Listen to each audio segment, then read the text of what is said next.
બધાને જય માતાજી, જય દાસારામ, જય શિયારામ, જય ગંગા મૈયા. કેમ છો બધાય મજામાં? તો ફરી એકવાર મારા ન્યૂ બ્લોગમાં બધાનું સ્વાગત છે. તો અમે લોકો કાલે ઋષિકેશ હતા અને આજે અમે લોકો હરિદ્વાર આવી ગયા છીએ. તો જે આશ્રમે અમે લોકો રોકાણા છીએ ત્યાંથી અમે લોકોએ રિક્ષા બાંધી છે. 1000 રૂપિયામાં જે હરિદ્વારમાં જે ફરવાલાયક સ્થળ છે અને જે મંદિર છે ત્યાં કાકા બધા ફેરવશે. તો તમે બ્લોગમાં કન્ટિન્યુ રહ્યો, તમને બતાવું જે હરિદ્વારમાં મંદિર છે એ બધા મંદિરના તમને દર્શન કરાવું. તો બધા બ્લોગમાં કન્ટિન્યુ રહેજો. અને ખરેખર બહુ સરસ ધામ છે અને ખરેખર ફરવા જેવું સ્થળ છે. તો ટાઈમ લઈ બધા એકવાર ચોક્કસ હરિદ્વાર આવજો.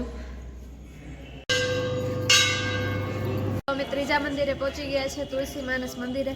હવે અંદર ક્યાં ભગવાન છે હાલો તમને દર્શન કરાવું. શ્રીરામ મંદિર બેસીને જવાનું લસરપટ્ટી અરે મમ્મી આપડે ગુજરાત ડહેલાય કઈ બત્તી લઈને હોય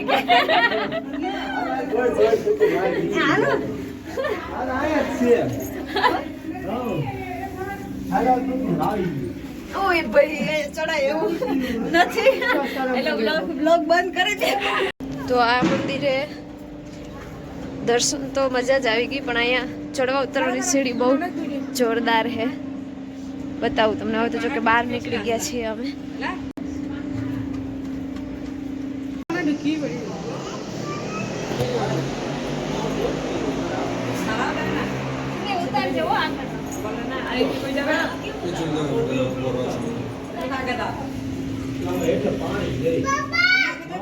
મોજા કાઢા જો હે સાબે મોજા કાઢના એ હા લાઈટ બંધ તો મેં એક ગુફા પાર કરી, આ બીજી ગુફા આવી છે. તમે બધું મારા બ્લોગમાં જોઈ લ્યો. તો તમારે આવવું હોય ને તો તમારા ઘણો ફાયદો થાય. જોવાના તો સ્લીપર નાખો પાથરે મને કે કિશન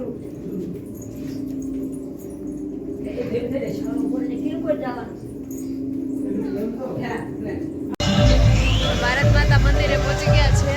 આ ખરેખર બહુ સરસ છે ભારત માતાનું મંદિર. ભારત માતાના મંદિરે પહેલી વાર આવી હું. બાકી તો બધા મંદિર હોય જ છે, પણ આ ભારત માતાના મંદિરે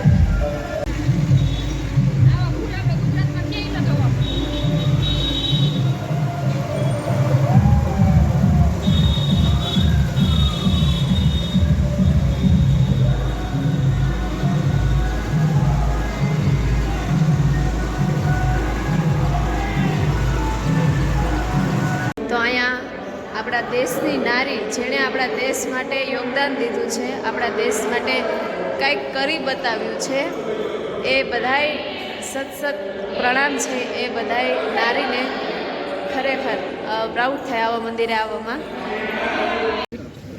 ગરમ ગરમ બટેટું ખા લઈ લ્યો. તો હવે દર્શન કરીને અમને લાગી છે ભૂખ, તો પછી દહીં પૂરી લઈ લીધી છે. અહીંયા આલુ ટિક્કી ને એવું હતું, પણ દેશી અહીંયા આલુ ટિક્કી ને એવું હતું, પણ એ તો અમને ભાવતું નથી, એટલે પછી દહીં પૂરી લીધી છે. અમે લોકો નવગ્રહના મંદિરે પહોંચી ગયા છે. મારા મમ્મી, ભાઈ અને ભાભી લોકો દર્શન કરવા ગયા છે. હું નથી ગઈ, કારણ કે મારા ઢીંગલીબેન સૂતા છે અને એની નીંદર ન બગડે એટલા માટે હું રિક્ષામાં જ બેઠી છું. એ બધા દર્શન કરવા ગયા છે. એમાં આવે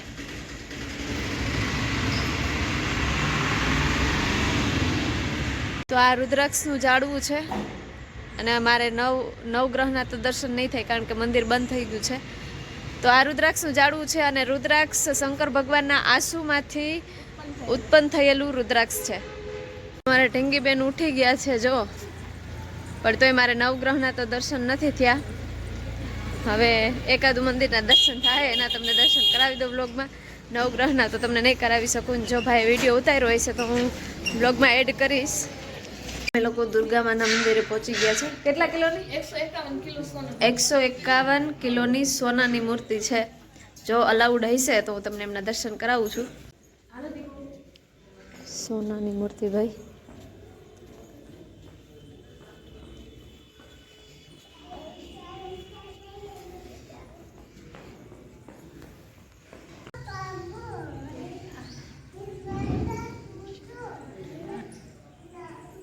સતીમાના મંદિરે પહોંચી ગયા છે. શંકર ભગવાનના પત્ની જે સતી થયા હતા એ મંદિર અમે લોકો પહોંચી ગયા છે, તો તમને દર્શન કરાવું છું.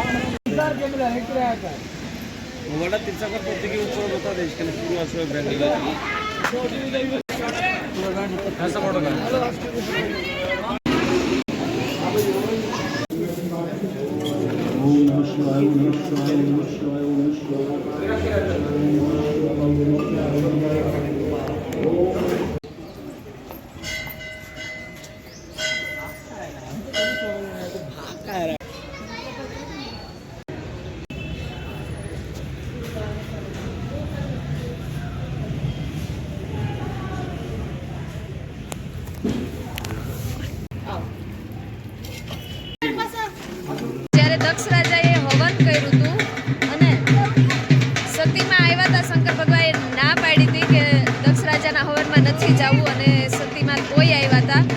આ ઈ સ્થળ છે. અને પછી સતીમાને ખબર પડી કે શંકર ભગવાનનો ભાગ આયા કાંઈ નથી. પછી સતીમાં હવનમાં હોમાઈ ગયા. તો આ ઈ ઘાટ છે જો, અને આ ઈ સ્થળ છે જ્યાં હવનમાં સતીમાં હોમાણા હતા. સતીમાનું જન્મ સ્થળ છે. તો અમે લોકો દક્ષ રાજાની નગરી સતીમાના જન્મ સ્થાન ઉપર પહોંચી ગયા છે. અમે લોકો જ્યારે શંકર ભગવાને ના પાડી હતી સતીમાને કે હવનમાં નથી જવું, અને તોય સતીમાં આવ્યા હતા. અને પછી જેવી સતીમાને ખબર પડી કે શંકર ભગવાનનું અહીંયા